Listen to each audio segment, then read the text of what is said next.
Salut Vetters, Patrick de Vetted ici. Aujourd'hui, nous examinons l'histoire de Paul Bennewitz, l'homme à qui notre propre gouvernement américain, en particulier l'armée de l'air des États-Unis, a raconté des mensonges sur les ovnis. Voici AJ Desi Files pour expliquer un peu mieux. Paul Bennewitz vivait à côté d'une grande base aérienne. Lorsqu'il a vu des lumières colorées dans le ciel, il a supposé qu'il s'agissait d'avions expérimentaux. Puis il a commencé à capter des signaux radio étranges qui semblaient être dans une langue extraterrestre. Il a présenté ses découvertes à l'armée de l'air. Publiquement, ils ont nié l'histoire des ovnis extraterrestres. Mais en privé, ils ont confirmé les découvertes de Paul. L'armée de l'air a même financé ses recherches sur les ovnis. Il a passé plusieurs années à recueillir des preuves et à en faire rapport aux autorités. Il a fini dans un établissement psychiatrique. Et la raison pour laquelle je voulais faire une vidéo à ce sujet est que Jesse Michaels vient de publier une interview avec l'auteur Greg Bishop, qui a écrit ce livre juste ici, Projet Beta, sur l'histoire de Paul Bennewitz. Alors, allons-y. Voici une bande-annonce que Jesse a publiée sur son interview avec Greg Bishop. Mais restez avec moi, car nous avons beaucoup à couvrir. Et pendant mes recherches pour cette vidéo, j'ai découvert quelque chose de vraiment choquant dont personne ne parle. Les ovnis sont un couteau suisse pour le renseignement. Ils peuvent les utiliser pour tout. Nous voyons des lumières quelque part sur la base, comme s'élevant du sol, puis survolant une montagne et redescendant. Et c'était juste des orbes lumineuses. Et il aussi qu'il pouvait regarder à travers des jumelles et parfois voir comme des gens de l'Air Force ou quelqu'un se promenait autour d'eux avant qu'ils ne décollent. Il a apparemment construit une installation et a commencé à écouter des transmissions provenant de la base. Il a dit qu'il y avait des dinosaures et des anciennes batailles romaines et autres. L'Air Force l'avait emmené en hélicoptère, l'avait fait voler jusqu'au nord-ouest du Nouveau-Mexique et lui avait montré des choses en disant « Regardez, nous pensons qu'il se passe quelque chose ici ». Et ils ont en fait placé des jeeps et comme des réservoirs d'eau et toutes sortes de choses dans cet endroit comme accessoires. Et puis, il commence à un peu perdre la tête, c'est ça? Ou... The circle shows Umper, il est allé avec un appareil photo et a pris des photos. Bennewitz était là avec genre un fusil et un pistolet et il a dit, vous savez, il arrive, vous devez rentrer dans la maison tout de suite. L'idée que les ovnis sont une couverture pour simplement une technologie prosaïque est totalement fausse. En fait, c'est l'inverse. La technologie prosaïque est souvent utilisée comme couverture pour les ovnis. C'est une discussion intéressante. Oui, probablement les deux. En fait, c'est manifestement les deux. Imaginez l'opération Bennewitz comme une pièce de théâtre de 24 heures et Bennewitz est 5 minutes dans une scène, même pas 5 minutes.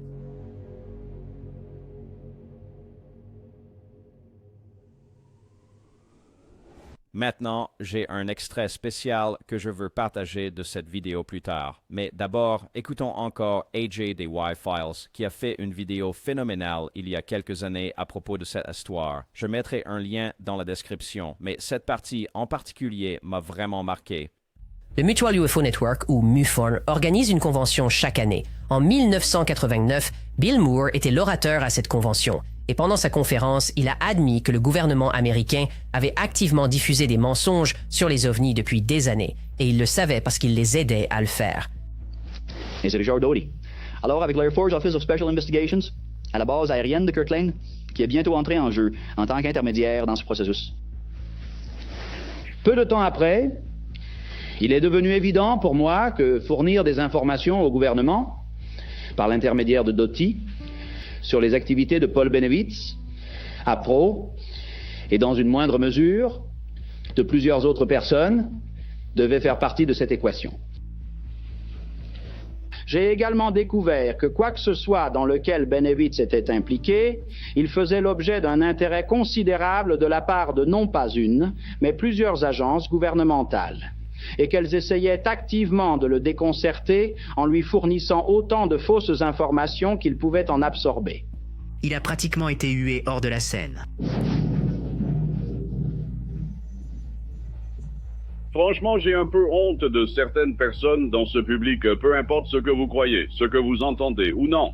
Il était vraiment difficile pour ces personnes d'apprendre que tout ce qu'elles croyaient concernant les ovnis était un mensonge. Et cette confession a mis fin à la carrière de Bill Moore dans la recherche sur les ovnis. Bill Moore a dit qu'il était l'une des nombreuses personnalités de haut niveau des ovnis qui avaient conclu des accords avec Doty, bien qu'il n'ait jamais révélé les noms. Il a également dit que Doty transmettait de la désinformation à des tabloïds comme le National Enquirer et à des journalistes comme Linda Moulton Howe.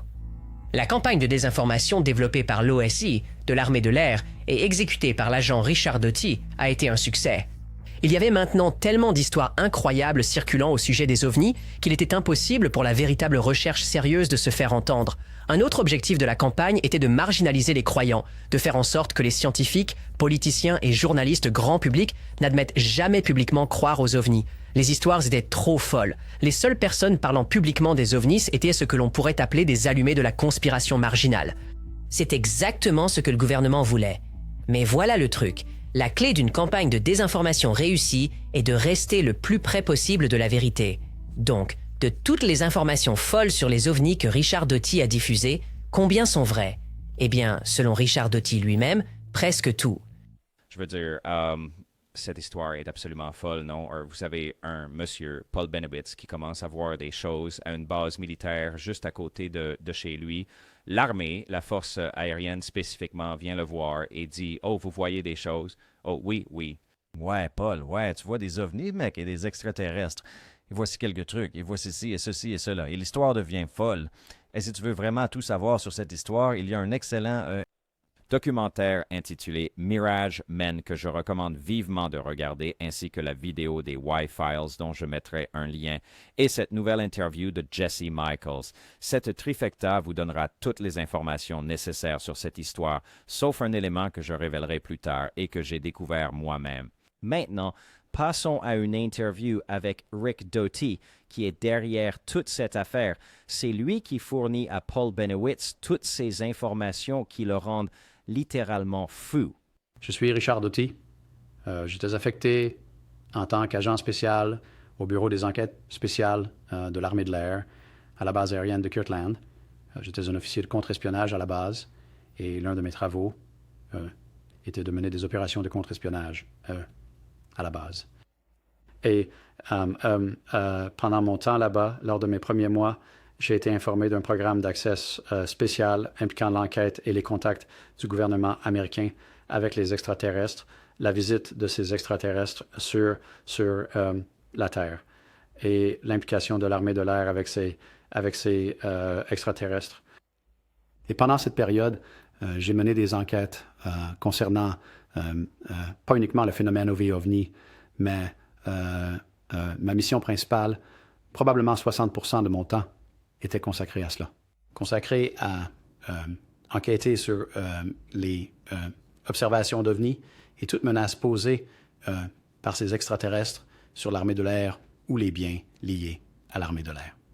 D'accord. En quelle année as-tu été initié au projet pour la première fois? J'ai été informé du projet juste à l'été 1979 et le briefing c'était un programme d'accès spécial pour lequel j'avais une habilitation de sécurité spéciale pour y avoir accès. Et cela a été présenté. J'ai été informé par un colonel de l'Air Force de Washington qui est venu et a informé moi-même et quelques autres personnes sur ce programme. Cette interview date de juillet 2016, ce qui est vraiment important. Et c'est le Dr. Stephen Greer qui interviewe Rick Doty, n'est-ce pas? Et c'est cette réponse suivante que Rick Doty donne qui m'a conduit dans un terrier de lapin dont je n'ai presque pas pu sortir. Et vous souvenez-vous si cela avait un nom de code ou un numéro de code public? Oui, c'était le début, comment dire, parce que il y a encore des classifications impliquées là-dedans, je pense. Alors, c'était le nom de code auquel j'ai été initié était Yankee Black. Mais c'était le briefing du programme, ce n'était pas nécessairement le programme des OVNI. C'était juste c'était un code de sécurité en réalité, un code de sécurité pour un programme d'accès. Yankee White était l'accès à la Maison-Blanche et Yankee Black était l'accès que vous deviez avoir pour entrer dans ce programme ou le gérer. D'accord. Et qu'est-ce qu'on vous a dit lors de cette réunion d'information? Et vous souvenez-vous du nom du colonel? Je vais laisser le nom du colonel de côté. Mais le briefing a commencé par l'histoire. Les États-Unis, l'implication des États-Unis avec cet extraterrestre. Et ça a commencé avec le crash à Roswell. Mais en fait, le crash n'a pas vraiment eu lieu à Roswell. Il s'est produit plus près de Corona. C'est Yankee Black et Yankee White, n'est-ce pas? C'est très intéressant. Parce que, il n'y a pas si longtemps, The Wall Street Journal, en juin dernier, n'est-ce pas? Juste, littéralement, il y a un mois, a publié un article qui a fait sensation dans la communauté des ovnis. Mais quelque chose a frappé ma mémoire, n'est-ce pas? Ça a ravivé ma mémoire, et je me souviens avoir pensé, Yankee Black, où ai-je entendu quelque chose de similaire? Eh bien, dans cet article du Wall Street Journal. Regardez un extrait de ce tout premier article qu'ils ont publié. Pendant des décennies, certains nouveaux commandants des programmes les plus secrets de l'armée de l'air, dans le cadre de leur briefing d'induction, recevaient un morceau de papier avec une photo de ce qui ressemblait à une soucoupe volante. L'engin était décrit comme un véhicule de manœuvre à antigravité. Les officiers ont été informés que le programme auquel ils rejoignaient, surnommé Yankee Blue, faisait partie d'un effort pour rétroconcevoir la technologie de l'engin. On leur a dit de ne plus jamais en parler. Beaucoup n'ont jamais su que c'était faux. Kirkpatrick a découvert que la pratique avait commencé des décennies auparavant et semblait continuer encore. Le bureau du secrétaire à la Défense a envoyé une note de service à travers toute l'armée au printemps de 2023, ordonnant la cessation immédiate de cette pratique, mais le mal était fait. Maintenant, je sais que le Wall Street Journal n'a fourni aucune preuve pour leur reportage et cela a provoqué beaucoup de remous. Mais cette partie Yankee Blue ressort vraiment, n'est-ce pas? Considérant que Rick Doty vient de parler du fait qu'il a été informé sur un programme appelé Yankee Black, n'est-ce pas? Je ne sais pas. C'est trop de coïncidence qu'il n'y ait pas une sorte de connexion ici et Doty est Monsieur Désinformation, n'est-ce pas? Alors, dont il a admis diffuser de la désinformation sur les ovnis venant de ce programme Yankee. Et ensuite, le Wall Street Journal publie cet article sur Yankee Blue, ce faux programme ovni qui a été diffusé. Je ne sais pas, y a-t-il un lien ici? Est-ce que j'interprète trop cela? Faites-moi savoir ce que vous en pensez dans les commentaires. Maintenant, passons à cet extrait de l'interview de Jesse Michael avec Greg Bishop, car cette partie est particulièrement fascinante. Ils avaient besoin de quelqu'un de la communauté de recherche sur les ovnis comme un genre de contact. Alors, ils ont approché, je pense, plusieurs personnes différentes et quelques-unes ont dit oui et Bill était l'une d'elles. Avons-nous une idée de ce que Doty avait? Donc, Doty va évidemment jouer ce rôle de méchant dans toute cette histoire. Vous savez, c'est le principal. Vous savez, agent du Bureau des enquêtes spéciales de l'armée de l'air qui entre dans la vie de Benowitz et, vous savez, plante toutes sortes de bêtises et en quelque sorte le perturbe mentalement. Savons-nous quelque chose sur son histoire jusqu'à ce moment-là? Qui? Doty? Oui. Je n'en sais pas trop à ce sujet. Tout ce que je sais, c'est ce qu'il a dit. Et c'est comme... Qu'est-ce que je vais faire avec ce qu'il a dit? Il a dit qu'il était un garde à la zone 51. Je n'en ai aucune idée. C'est difficile de prendre cela au pied de la lettre. Oui. Eh bien, il a aussi dit, je pense que son père travaillait à la zone 51. Connaissez-vous cette histoire? Dolan m'a dit cela. Richard Dolan. Oui, je pense peut-être... Oui. Eh bien, Dolan saura probablement. Ouais. Non. Je ne pense pas qu'il ait jamais mentionné cela, mais vous savez, il prendrait probablement des histoires comme ça, et vous savez... Oui, mélanger et assortir. Un autre point de données intéressant sur Doty, je sais très peu de choses sur lui avant l'histoire de Benowitz, mais il apparaît chez Mario Woods. Donc, Mario Woods est à la base aérienne d'Ellsworth dans le Dakota du Sud en 1977. Il est officier de sécurité des missiles et il voit non seulement un engin... Je vois cette lumière à l'est. Il affirme que ses êtres sont venus vers lui, puis il subit une régression hypnotique et il parle d'être à l'intérieur d'un engin. Il se réveille à 16 km de là, vous savez, et je pense que c'est l'aube, donc comme des heures. C'était comme si toute la nuit s'était écoulée. Oui. Et son partenaire Michael Johnson est dans un état catatonique. J'ai même essayé de lui retirer la main du volant. Et il n'a aucune idée de ce qui lui est arrivé. Et il est alors débriefé par, vous savez, une flopée de personnes officielles, vous savez, à la base aérienne d'Ellsworth, et l'un des types est Rick Doty. À côté de lui se trouvait ce nouveau gars de l'OSI, nommé Rick Doty. Intéressant. Oui, parce que la première fois que je l'ai vu, c'était dans Ancient Aliens, et j'ai dit, je connais ce gars-là, il était dans mon débriefing. Donc c'est aussi assez intéressant. Quelle année était-ce? 77. C'était environ 1 an ou 2 avant. Ouais, eh bien, peut-être que si c'est vrai, c'est probablement pourquoi Doty a été impliqué là-dedans. D'accord. Parce que je pense qu'il s'intéresse au sujet des ovnis. Parce que je crois... Tout comme nous tous, c'est juste qu'une partie de son travail consistait à embrouiller les gens à ce sujet. Totalement. Ce qu'il appréciait. La partie étrange, c'est que l'affaire de Mario est l'une des plus solides. Vous savez, je suis comme vous, là. Je pense qu'une grande partie des trucs sur les ovnis, c'est des conneries. Mais Mario, pour moi, j'ai passé beaucoup de temps avec le gars. Ça correspond simplement à l'un de ces cas nucléaires où, manifestement, il y a un schéma nucléaire à cas blanc qui dépasse, à mon avis, la capacité. Ouais. Quoique les humains se coordonnent. Donc, c'est intéressant que Doty ait probablement fait partie d'un débriefing autour d'un cas réel.